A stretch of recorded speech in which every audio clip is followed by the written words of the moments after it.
بسم اللہ الرحمن الرحیم. ناظرین، میرا نام حسن عدیل ہے اور آپ میرا چینل دیکھ رہے ہیں. عمران خان صاحب اور ان کی مشکلات میں کسی قسم کی بھی کمی محسوس نہیں ہو رہی. عمران خان صاحب کے لیگل مسائل اپنی جگہ، پورے کا پورا سسٹم اب ایکسپوز ہو چکا ہے، اور کس طرح 13 جماعتیں اور اب یوں میں لگتا ہے کہ عدلیہ بھی عمران خان صاحب کے خلاف اور عمران خان صاحب کو ختم کرنے میں اپنا پورا رول ادا کرنے پر بضد ہے. اسلام آباد ہائی کورٹ کی مثال ہمارے سامنے موجود ہے، جہاں پر کئی کیسز کا فیصلہ محفوظ کر لیا جاتا ہے کہ کہیں عمران خان صاحب کو کوئی ریلیف نہ مل جائے. مگر آج پشاور ہائی کورٹ میں عمران خان صاحب کے لیے اور پاکستان تحریک انصاف کے لیے ایک اچھی خبر آئی. پشاور ہائی کورٹ کہیں نہ کہیں ہمیں حق اور سچ کے ساتھ کھڑی ہوتی ہوئی نظر آتی ہے، اور آج کا ان کا بڑا فیصلہ، یہ فیصلہ آپ کے سامنے رکھیں گے. اس کی تفصیلات اور اس سے جو امپیکٹ پڑے گا پاکستان کی پولیٹکس کا بھی، وہ بھی آپ کے سامنے رکھیں گے. اور اس کے بعد بات ہوگی الیکشن کمیشن میں، جہاں پر کئی اہم کیسز کی سماعت تھی. اس میں کیس یہ تھا کہ عمران خان صاحب کو چیئرمین شپ سے پی ٹی آئی کی ہٹایا جائے، اس کی بھی آج سماعت ہوئی. اور اس کے بعد الیکشن کمیشن پاکستان نے ملک کے جو نگران وزیر اعظم ہیں کاکڑ صاحب، انہیں نوٹس ایشو کر دیا ہے، اور اسلام آباد کی دو اہم شخصیات، اہم عہدوں پر فائز شخصیات کو بھی فارغ کر دیا ہے. تو بہت اہم پیش رفت ہے الیکشن کمیشن آف پاکستان کی جانب سے بھی. اور آخر میں بات کریں گے نواز شریف صاحب کی. سسٹم کی اور عدلیہ کی سہولت کاری اس مجرم اور اس اشتہاری شخص کو بچانے کے لیے جاری ہے. آج اسلام آباد ہائی کورٹ نے نواز شریف صاحب کی جو اپیلیں تھیں ان کو بحال کر دیا ہے. جو نواز شریف صاحب کو العزیزیہ اور ایون فیلڈ ریفرنسز میں جو سزائیں تھیں ان کے خلاف جو اپیلیں ہیں ان کو بحال کر دیا ہے. تو ان ساری ڈیولپمنٹس کے بارے میں ڈیٹیل سے بات کریں گے، مگر اس سے پہلے میں اپنے نئے آنے والے ناظرین سے کہنا چاہوں گا کہ اگر وہ مناسب سمجھیں اس چینل کو ضرور سبسکرائب کریں، ویڈیو پسند آئے تو اسے لائک بھی کریں، اور ہمیں اپنی رائے سے تو ضرور ہی آگاہ کریں. اب سب سے پہلے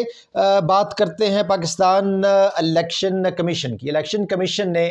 آج عمران خان صاحب کی جو سماعت تھی، جس میں ان کو چیئرمین شپ سے ہٹانا تھا، اس کیس کی سماعت ہوئی، اور اس کیس کو 9 نومبر تک کے لیے ملتوی کر دیا گیا ہے. آج الیکشن کمیشن آف پاکستان نے جو عمران خان صاحب کے وکیل تھے ان سے پوچھا کہ وکالت نامہ کہاں ہے، تو ان کے پاس وکالت نامہ نہیں تھا. انہوں نے بتایا کہ وہ عمران خان صاحب سے ہفتے میں ایک بار ملاقات کرتے ہیں، اور اگلی ملاقات میں ان سے وکالت نامہ اور باقی انسٹرکشنز بھی لے لیں گے. اس پر الیکشن کمیشن نے یہ کیس 9 نومبر تک ملتوی کر دیا. اس کے بعد الیکشن کمیشن نے آج ایک نوٹس جاری کیا ہے پاکستان کے نگران وزیر اعظم کاکڑ صاحب کو. یہ اصل میں کیس کچھ اس طرح تھا کہ جو کیبنٹ ممبرز ہیں، اسپیشلی جو 3 ممبرز ہیں، اسد چیمہ صاحب، احد چیمہ صاحب، فواد حسن فواد صاحب اور توقیر شاہ صاحب، کہ ان کے خلاف درخواستیں تھیں کہ ان کو ہٹایا جائے، اس لیے کہ یہ مسلم لیگ نون سے بڑے کلوزلی اٹیچڈ ہیں، اور یہ غیر جانبدار الیکشن جو کرانا ذمہ داری ہے اس حکومت کی الیکشن کمیشن میں، اس میں روڑے اٹکا سکتے ہیں، بہت بڑی مشکلات کھڑی کر سکتے ہیں. اور اس کی وجہ یہ ہے کہ یہ تینوں شخص عمران خان اور نواز شریف صاحب کے بہت قریب ہیں. احد چیمہ صاحب شہباز شریف صاحب کے بہت قریب ہیں، فواد حسن فواد صاحب ان کے نواز شریف صاحب کے پرنسپل سیکرٹری رہے ہیں، اور توقیر شاہ صاحب تو ہم سب جانتے ہیں کہ ان کو شہباز شریف صاحب کا برین کہا جاتا ہے، ان کے سیکرٹری رہے ہیں اور بڑے عرصے تک ان کے قریب رہے ہیں. اور اب بھی یہ تینوں بہت ہی کلوزلی اٹیچڈ ہیں مسلم لیگ نون کے ساتھ. تو ان کے ہوتے ہوئے غیر جانبدار الیکشن کا تو کوئی سوچ بھی نہیں سکتا. تو ان کے خلاف پہلے الیکشن کمیشن نے ایک لیٹر لکھا تھا پرائم منسٹر کو کہ ان کو عہدوں سے ہٹا دیا جائے، مگر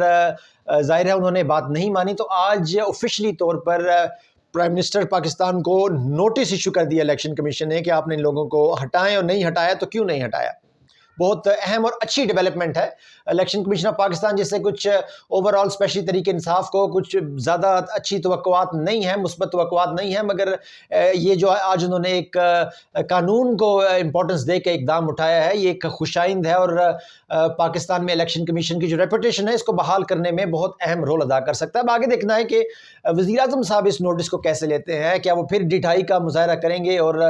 اس نوٹس کو بھی اگنور کر دیں گے، یا وہ اپنے آپ کو قانون کے نیچے لے کر آئیں گے اور اس کا باقاعدہ جواب دیں گے، یا اپنے آپ کو الیکشن کمیشن کے سامنے میں پیش کریں گے؟ یہ تو ہمیں آئندہ آنے والے کچھ دنوں میں پتہ چل جائے گا. اب بات کرتے ہیں پشاور ہائی کورٹ کی. پشاور ہائی کورٹ نے پاکستان تحریک انصاف کو بہت بڑا ریلیف دیا ہے ان حالات میں جبکہ جوڈیشری کی طرف سے عمران خان صاحب کے خلاف جو فیصلے ہوتے ہیں وہ محفوظ ہو جاتے ہیں. اس کی مثال چیف جسٹس عامر فاروقی ہمارے سامنے ہے جو بار بار عمران خان صاحب کو ذلیل معذرت چاہتا ہوں یہ لفظ استعمال کرتے ہوئے، پر اس کے علاوہ کوئی لفظ میرے ذہن میں آ نہیں رہا کہ وہ عمران خان صاحب کو اور پی ٹی آئی کو اس قدر خراب کر رہے ہیں اپنے فیصلے محفوظ کر کے، بار بار اپلیکیشنز بغیر بہانوں کے ریجیکٹ کر کے، اور جو لاہور میں عمران خان کی اپلیکیشنز لگتی ہیں کبھی کوئی جج بیمار ہو جاتا ہے، کبھی کوئی جج چھٹی لے کر چلا جاتا ہے۔ تو آج پر پشاور ہائی کورٹ نے پاکستان تحریک انصاف کو جلسوں کی اجازت دے دی ہے، اور یہ فیصلہ اہمیت کا حامل اس لیے بھی ہے کیونکہ لاہور میں جب ہائی کورٹ کی طرف سے اس کے بعد پاکستان تحریک انصاف کو جلسے کی اس ورکرز کنونشن کی اجازت ملی تھی، تو اس کے بعد اسٹیٹ نے بہت سخت کارروائی کی تھی اور اپنی پوری طاقت سے اس اجازت کو دیے جانے کے بعد اس کنونشن کو کچلنے میں اہم رول ادا کیا۔ وہاں پر لوگوں کو اٹھایا گیا، گھروں پر حملے کیے گئے، ان کے وکلاء کے آفسز توڑے گئے اور مکمل طور پر ایک کریک ڈاؤن کر دیا گیا اس کے خلاف۔ اب اس فیصلے میں پشاور ہائی کورٹ نے فیصلے کے ساتھ یہ بھی کہہ دیا ہے کہ آپ اجازت دینے کے بعد بھی کوئی طاقت کا استعمال اداروں کی طرف سے پاکستان تحریک انصاف کے خلاف اور ان جلسوں کو ناکام بنانے کے لیے نہیں ہوگا۔ اب اس فیصلے کا احترام وہاں کی جو نگران حکومت ہے وہ کتنا کرتی ہے یہ تو وقت بتائے گا۔ پہلے کا ریکارڈ تو کچھ اچھا نہیں ہے، عدالتیں کہتی ہیں ملزمان کو عدالتوں میں پیش کیا جائے، نہیں کیا جاتا۔ عدالتیں کہتی ہیں جو لوگ اغوا ہیں، جن کا کوئی لاپتہ ہے، ان کو پیش کیا جائے، نہیں کیا جاتا، اور وہ جا کے پروگرامز میں اپنی پریس کانفرنسز کر لیتے ہیں۔ عمران خان صاحب کے خلاف جب اغوا ہوتے ہیں تب وہ ٹھیک ہوتے ہیں، پی ٹی آئی کے ساتھ ہوتے ہیں، اغوا ہونے کے بعد واپس آتے ہیں تو پی ٹی آئی کے خلاف ہو جاتے ہیں، پر عدالتیں ناکام رہتی ہیں انہیں انصاف دینے میں، پاکستان کے جو لوگوں کے بیسک ہیومن رائٹس ہیں ان کو پروٹیکٹ کرنے میں ابھی تک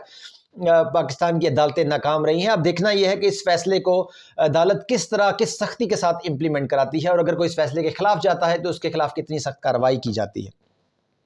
آخر میں بات کرتے ہیں نواز شریف صاحب کی۔ نواز شریف صاحب کو عزیزیہ اور ایون فیلڈ ریفرنسز میں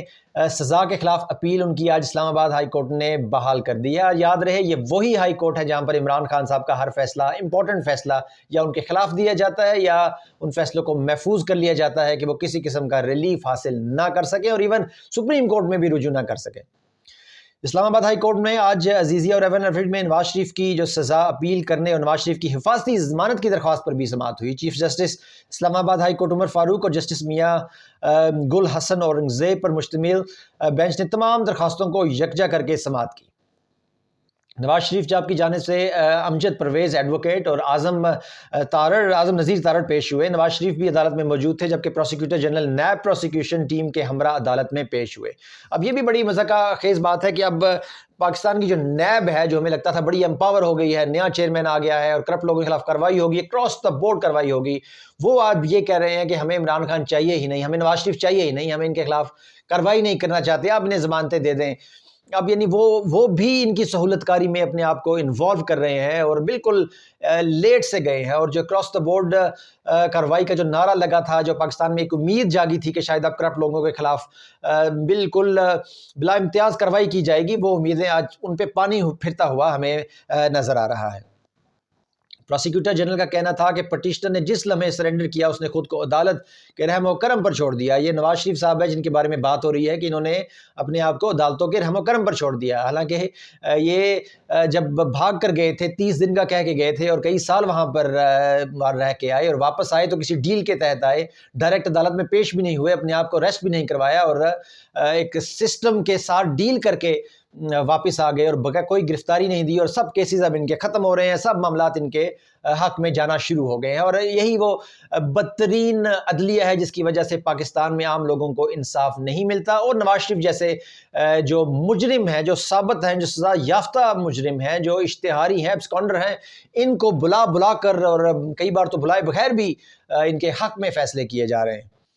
پروسیکیوٹر جنرل نیب کہا اس بارے میں بتا چکا ہوں کہ ہمیں گرفتاری نہیں چاہیے۔ نیب کہہ رہا ہے جی ہمیں گرفتاری نہیں چاہیے۔ چیف جسٹس کا کہنا تھا آپ سے بطور عدالتی معاون پوچھ رہا ہوں کہ اپیل بحال ہوئی تو ضمانت کا سٹیٹس کیا ہوگا؟ پروسیکیوٹر جنرل نے کہا کہ آپ اپیل کرندہ سے دوبارہ ضمانتی مچھل کے لے لیں، یعنی آپس میں ہی بس وہ ڈیل کر رہے ہیں کہ نواز شریف صاحب کو کیسے ریلیف دیا۔ جج صاحب پوچھتے ہیں پروسیکیوٹر جو ان کے نیب کے ہیں کہ بھائی ان کو اب اگلا ریلیف کیسے دینا ہے، ان کو ضمانتیں ان کی اب کیسے کرنی ہے، تو اس کا بھی وہ آپس میں بیٹھ کر ہی طے کر رہے ہیں، بجائے اس کے کہ دونوں طرف سے آرگیومنٹ سنیں اور اس مجرم کو، اس اشتہاری کو جس نے پاکستان کی دولت لوٹی، اربوں لوٹ کر یہ باہر چلا گیا اور آج تک نہیں بتا سکا کہ پاکستان کے باہر جو خربوں کی جائیدادیں ہیں وہ کیسے بنی، ان کو عدالتیں کس طرح سے ریلیف دے رہی ہیں۔ جب تک پاکستان میں اس طرح کا عدلیہ کا نظام رہے گا ہم ترقی نہیں کر سکتے، بلکہ ہم تباہی کی طرف ہی جائیں گے۔ ہم جس حالت میں ہے، اس طرح کی عدلیہ کی موجودگی میں، اس طرح کی نگران حکومت کی موجودگی میں، جہاں کے وزراء سارے چوروں سے ملے ہوئے ہیں، ان کے خلاف اپلیکیشنز ہیں جن کو اگنور کیا جاتا ہے، جب تک یہ سارا ایک مافیا ہمارے اوپر بیٹھا ہوا ہے، پاکستان ڈیزرو کرتا ہے کہ وہ تباہی کی طرف ہی جائے، اس کو معاشی استحکام اور باقی جو معاملات ٹھیک ہونے ہوتے ہیں، پاکستان کے جو باقی انڈیکیٹرز ہوتے ہیں جس میں انفلیشن یا اکانومی کے باقی انڈیکیٹرز ہیں، وہ کیسے ٹھیک ہو سکتے ہیں۔ جب تک یہ مافیا قائم ہے، ہم پیچھے کی طرف ہی جائیں گے۔ آگے آنا تو پاکستان کی عوام بھول ہی جائیں، اور پاکستان کی عوام یہ سوچے بھی نہ کہ یہ لوگ آپ کے بارے میں سوچیں گے یا آپ کو کوئی ریلیف دیں گے، یا کوئی ایسے آگے سے بھی ایسے پلانز تیار کریں گے، ایسا روڈ میپ تیار کریں گے جس سے پاکستان کی عوام اور اس کے غریب عوام کو کوئی فائدہ۔ ناظرین، یہ ویڈیو دیکھنے کا بہت شکریہ۔ پاکستان زندہ باد۔ اللہ حافظ۔